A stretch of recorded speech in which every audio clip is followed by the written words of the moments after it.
Itong pangalawang bahagi naman is the Filipino side of yung classical repertoire. So these more or less songs from the Philippine classic repertoire, many of which have been commissioned by the UP Cherubim and Seraphim. Alam nyo, sa pagtuturo ko ng mga bata, lalo na yung mga classical at saka yung mga film songs, napapansin ko, hindi na nila maintindihan yung kultura na dinidescribe doon sa mga songs.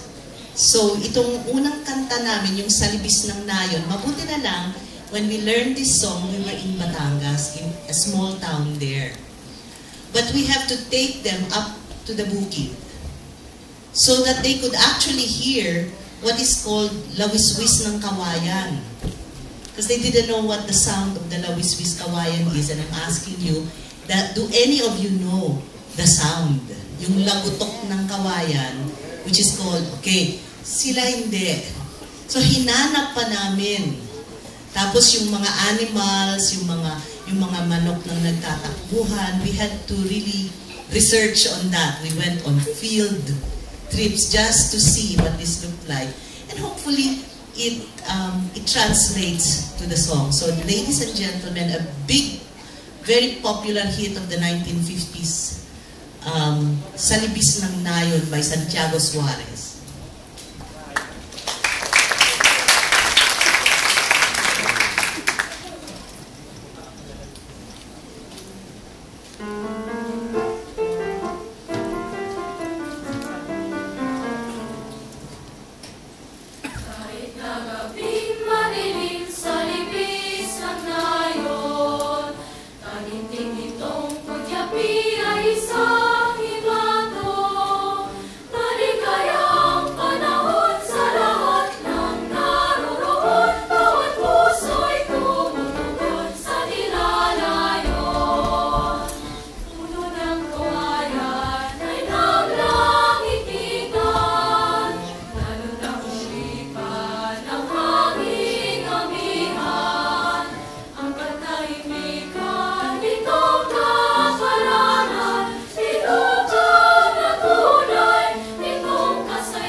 Our next two songs are